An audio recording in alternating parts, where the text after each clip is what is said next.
राज समझ चुका था कि शूर्पणखा को इस बात का पता चल गया है कि मंदोदरी गर्भवती है। पीछे मुड़ते ही उसकी नजर शूर्पणखा से टकराई थी, परंतु रावण ने अपनी नजरों को ऐसे हटा लिया जैसे उसे कुछ पता ही नहीं। वो बेहोश पड़ी मंदोदरी के पास आया और कंटक से बोला, राजवैद्य जी ने मंदोदरी को शाही चिकित्सालय में लाने के लिए कहा है। अविलंब इसको लेकर हमें वहां पहुंचना होगा। आमतौर पर चेहरे से चंचल और मजाकिया दिखने वाले कंटक के मुखमंडल पर चिंता की लकीरें खिंच गई थी। उसने रावण से कहा, क्या हुआ? कोई चिंता की बात है क्या महाराज? रावण ने कहा, नहीं, चिंता करने की कोई बात नहीं है। राजवैद्य जी बता रहे थे कि रक्तचाप के निम्न हो जाने की वजह से मंदोदरी बेहोश हो गई है। चलो अब जल्दी करो, मंदोदरी को जल्दी शाही चिकित्सालय ले चलो। शूर्पणखा ने कुछ सेविकाओं और सैनिकों की मदद ली और सभी लोग मंदोदरी को एक बिस्तर में लिटाकर जल्दी जल्दी शाही चिकित्सालय ले आए। स्त्रियों को अंदर जाने दिया गया और रावण सहित सभी लोग बाहर ही प्रतीक्षा करने लगे। रावण चिकित्सालय के द्वार के बाहर बेचैनी में इधर उधर चहलकदमी कर रहा था। वो राज्यवैद्य जी के बाहर निकलने की प्रतीक्षा कर रहा था। मंदोदरी को चिकित्सालय तक लाने की आपाधापी में वो ये देख ही नहीं पाया कि शूर्पणखा भी मंदोदरी के साथ चिकित्सालय के अंदर ही चली गई थी। कुछ क्षण के बाद सभी सेविकाएं बाहर निकल गईं, परंतु शूर्पणखा अंदर ही रही। शाही चिकित्सालय के बाहर सभी लोग गंभीर मुद्रा में खड़े थे। कोई किसी से कुछ बोल नहीं रहा था। सभी लोगों को अंदर से मंदोदरी के कुशल होने की खबर प्राप्त होने की प्रतीक्षा थी। थोड़ी देर के बाद स्वयं राजवैद्य जी बाहर आए और उन्होंने कहा, चिंता करने की कोई बात नहीं है। मैंने परीक्षण करके औषधि दे दी है, जिससे अभी कन्या को नींद आ रही है। अभी कुछ समय के लिए उसको शांतिपूर्वक सोने दिया जाए। जब तक वो उठेगी, उसका रक्तचाप भी सामान्य हो जाएगा। आप सब यहाँ से अब निश्चिंत होकर प्रस्थान कर सकते हैं। जब राजवैद्य जी बाहर आए, तब रावण ने देखा कि शूर्पणखा भी उनके पीछे पीछे बाहर निकल रही थी। रावण समझ चुका था कि शूर्पणखा से अब कोई बात छिपा कर नहीं रखी जा सकती है। एक एक करके सभी लोग शाही चिकित्सालय से वापस अपने गंतव्यों की ओर जाने लगे। रावण दैत्यराज मयासुर के समीप आया और बोला, चिंता करने की कोई बात नहीं है दैत्यराज, मंदोदरी पूरी तरह से ठीक है। आप अतिथि गृह में जाकर विश्राम कीजिए, मैं अभी कुछ देर यहीं रुकूंगा। दैत्यराज मयासुर चिंतित अवस्था में सिर को झुकाए खड़े रहे, कुछ नहीं बोले। लेकिन वहीं समीप में खड़े नानासुमाली ने कहा, रावण ठीक कह रहा है असुरराज, आप तनिक भी चिंतित ना हो। लंका राज्य की चिकित्सा व्यवस्था बहुत उन्नत है और फिर रावण स्वयं मंदोदरी की देखभाल के लिए तत्पर है। चलिए, मैं आपको अतिथि गृह तक ले चलता हूँ। बल्कि आज मैं आपके साथ ही वहीं विश्राम करूंगा, अपने शयन कक्ष में नहीं जाऊंगा। आपके सानिध्य का सौभाग्य भला बार बार तो मिलेगा नहीं। दैत्यराज मयासुर ने रावण और सुमाली की सलाह को मान लिया और वे विश्राम करने के लिए अतिथि गृह की ओर चले गए। सभी लोगों के प्रस्थान करने के बाद राजवैद्य जी रावण के पास आए और कहा, मेरा संदेह सही था लंकेश, मंदोदरी के पेट में एक भ्रूण पल रहा है। मैंने उसकी धड़कन प्रसव यंत्र की मदद से सुनी है। उसके पेट में 7-8 सप्ताह का भ्रूण पल रहा है। मंदोदरी को अभी आराम की आवश्यकता है। बेहतर यही होगा कि ऐसी स्थिति में उन्हें कोई तनाव न दिया जाए। राजवैद्य जी की बात को सुनकर रावण चिंतित हो गया और स्वयं से संवाद करने लगा। काश ऐसा होता कि अचानक राजवैद्य जी बोल पड़ते कि अभी अभी मैंने जो कुछ भी कहा वो सब असत्य है। काश ये सब कुछ एक स्वप्न हो। आप किस चिंता में लीन हो गए लंकेश? अचानक रावण का ध्यान भंग राजवैद्य जी की आवाज से हुआ। उसने कहा, नहीं राजवैद्य जी, चिंता कैसी? बस मैं सोच रहा था कि क्या आप पूरी तरह से आश्वस्त हैं कि मंदोदरी पेट से है, या एक बार पुनः जांच करके देखा जा सकता है? राजवैद्य जी ने रावण की तरफ गौर से देखा और कहा, मैं आपकी चिंता समझ सकता हूं लंकेश।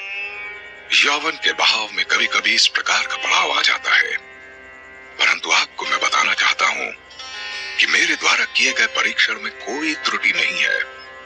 मैंने स्वयं भ्रूण की धड़कन को प्रसव यंत्र की सहायता से अपने कानों से सुना है।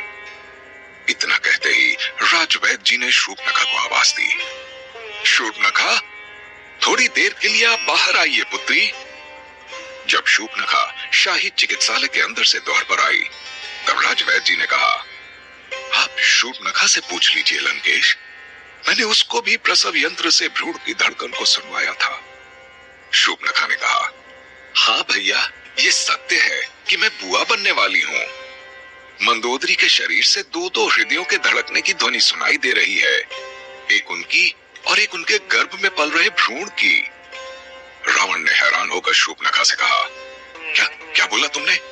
क्या बनने वाली हो तुम? बुआ? अरे तुम और राजवैद्य जी जिस ओर इशारा कर रहे हैं वैसी कोई बात नहीं है। यह सत्य हो सकता है कि मंदोदरी गर्भवती हो, परंतु यह सत्य नहीं है कि शूर्पणखा बुआ बनने वाली है। इसी बीच अचानक कंटक वहां आ गया। उसने रावण की बात को सुनकर कहा, लंकेश बिल्कुल सत्य कह रहे हैं। मैं प्रतिपल महाराज के साथ साई की तरह रहता हूं और मैं इस बात को मजबूती के साथ कह सकता हूं कि बुआ बनने की संभावनाएं नगण्य है और यह विचार भी निराधार है। हाँ, अगर जीव विज्ञान और चिकित्सा जगत ने इतनी प्रगति कर ली हो कि हाथ पकड़ने और चूस चूस कर दूसरे के शरीर से जहर निकालने से अगर कोई स्त्री गर्भवती हो सकती हो, तो इस बारे में मेरा ज्ञान अभी थोड़ा कम है। कंटक की बातों को सुनकर शूर्पणखा शर्मा गई। राजवैद्य जी हंसने लगे और रावण ने उसको बड़ी बड़ी आंख दिखाते हुए कहा, कंटक, मुझे समझ नहीं आ रहा है कि मेरी रक्षा कर रहे हो या मुझ पर आक्रमण। तुम चुप नहीं रह सकते हो क्या? जहां देखो वहीं भाग भाग भाग भाग। रावण की बात को सुनकर राजवैद्य जी, शूर्पणखा और कंटक तीनों हंस पड़े। रावण ने गंभीर मुद्रा में सबसे कहा, मंदोदरी के गर्भवती होने के पीछे क्या कहानी है, ये तो मंदोदरी ही होश में आने के बाद बताएगी। इस बीच हम 4 लोगों को ही ये बात पूरे राजमहल में पता है। ध्यान रहे कि ये बात किसी 5वें व्यक्ति तक नहीं जानी चाहिए। सबने समर्थन में सिर हिलाया। रावण ने मनी मन ये सोचा कि चिकित्सालय से निकलने के बाद राजमहल के किसी विशेष शयन कक्ष में मंदोदरी के विश्राम करने का प्रबंध कर दिया जाए तो ठीक रहेगा। इसी के साथ उसके मस्तिष्क में एक विचार आया कि अगर मंदोदरी लंका राजभवन में रहेगी तो किसी भी क्षण उसके गर्भवती होने की खबर चारों ओर फैल सकती है। उसने सोचा कि अच्छा यही होगा कि किसी तरह मंदोदरी को लंका राजभवन से विदा कर दिया जाए ताकि वो अपने पिता के घर जाकर विश्राम कर सके। रावण स्वयं से मन ही मन संवाद करने लगा, ये मैं किस विचित्र स्थिति में पहुंच गया हूं। जिस कन्या को अपनी जीवन संगनी के तौर पर चयनित करके माताश्री से मिलाने के लिए राजमहल में लेकर आया था, वो गर्भवती निकली। सब लोग मुझे संदेह की नजर से देखेंगे। शूर्पणखा की भांति ही लोग यही समझेंगे कि मेरे और मंदोदरी के मिलन का ही परिणाम उसके गर्भ में पल रहा है। ये सोचकर रावण बेचैन भी था, चिंतित भी और क्रोधित भी। वो बहुत ही बेसब्री से मंदोदरी के होश में आने का इंतजार करने लगा। शूर्पणखा ने रावण से कहा, भैया, मैं ये तो नहीं जानती कि मंदोदरी के गर्भ में पल रहे शिशु का पिता कौन है, परंतु इतना अवश्य कहना चाहती हूँ कि आप स्वयं इस बात को माताश्री के समक्ष अवश्य ही स्पष्ट कर दे तो बेहतर होगा। अगर उनको ये बात किसी और के माध्यम से ज्ञात होगी तो उनके मन को ठेस पहुंच सकती है। रावण ने शूर्पणखा से कहा, देखो बहन, इस समय मैं अत्यंत चिंतित अवस्था में हूं। तुमसे मैं यही उम्मीद करता हूं कि तुम मेरी चिंता को कुछ कम करो। अगर तुम ऐसा नहीं कर सकती तो मुझे मेरी अवस्था में छोड़ दो।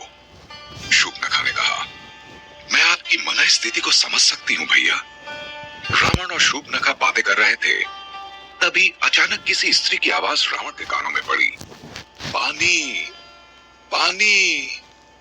शूर्पणखा ने कहा, अंदर जाकर देखिए भैया, लगता है मंदोदरी को प्यास लगी है। ऐसा लग रहा है कि वो जाग रही है। रावण भागता हुआ शाही चिकित्सालय के अंदर दाखिल हुआ। उसने देखा बिस्तर पर सोई हुई मंदोदरी बार बार पानी पिलाने के लिए गुहार लगा रही थी। रावण ने समीप में रखे जलपात्र से पानी को मिट्टी के पात्र में डालकर मंदोदरी को दिया।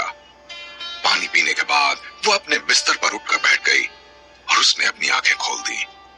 रावण ने पूछा, आप कैसी हैं? कैसा महसूस कर रही हैं अभी? मुझे क्या हुआ था? ये कौन सी जगह है? मंदोदरी ने पूछा। समीप बेहोश हो गई थी। आपको राज्यवैद्य जी ने देखा और फिर उन्होंने आपको यहाँ शाही चिकित्सालय में लाने के लिए कहा। मंदोदरी रावण की बातों को सुनकर यह समझ चुकी थी कि राजवैद्य जी द्वारा परीक्षण किए जाने का अर्थ यही है कि उन्हें इस बात का ज्ञान हो गया होगा कि मैं गर्भवती हूं। मंदोदरी ने पूछा, क्या कहा राजवैद्य जी ने? उन्होंने उन्होंने कोई खास बात बताई क्या? रावण ने कहा, हाँ बताई। उन्होंने इतनी खास बात बताई है जिससे मेरा पूरा जीवन बदल सकता है। मैं नहीं चाहता कि आपकी प्रतिष्ठा और सम्मान से जुड़ी हुई कोई भी गोपनीय बात इस शाही चिकित्सालय से बाहर जाए, इसलिए मैं आपसे कुछ बातें करना चाहता हूं। अगर आप सहज हैं मंदोदरी, तो मेरे प्रश्नों का अवश्य ही उत्तर दीजिएगा। मंदोदरी ने कहा, मैं स्वयं चाहती हूं कि आपके मन में मुझे और मेरी अवस्था को लेकर कोई गलतफहमी न रहे लंकेश। इसलिए आप जो भी पूछना चाहते हैं मुझसे निसंकोच होकर पूछिए। रावण और मंदोदरी की बात अभी ठीक तरह से आरंभ भी नहीं हुई थी कि अचानक शाही चिकित्सालय में दैत्यराज मयासुर आ गए। उन्होंने आते ही रावण से पूछा, मंदोदरी ठीक तो है ना? रावण ने कहा, आप स्वयं देख लीजिए दैत्यराज, मंदोदरी बिल्कुल स्वस्थ है। रक्तचाप गिर जाने की वजह से वो बेहोश हो गई थी, परंतु अब उसे होश आ गया है। मयासुर ने मंदोदरी के सिर पर अपना हाथ फेरते हुए कहा, तुम ठीक तो हो ना पुत्री?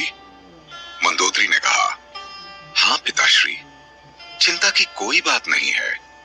सभी लोग यहाँ अपने ही हैं। आप बिल्कुल भी चिंतित ना हो और जाकर विश्राम कीजिए। मयासुर ने कहा, ठीक है, मैं सुबह की पहली किरण के साथ ही आराधना के लिए बैठूंगा। अपनी आराधना समाप्त होने के पश्चात मैं पुनः तुमसे मिलने आऊंगा। इतना कहकर दैत्यराज मयासुर चिकित्सालय से निकलकर अतिथि गृह की तरफ चले गए। उनके जाने के बाद जैसे ही रावण ने मंदोदरी से पूछा, कृपया मुझे ये बताइए कि राज्यवैद्य जी ने जो बात कही है, क्या वो सत्य है कि आप गर्भवती हैं? यही ना? मंदोदरी ने कहा। उसने आगे कहना जारी रखा, हाँ लंकेश, ये सत्य है कि मैं गर्भवती हूं। मैं गर्भवती भी हूं और कुंवारी भी।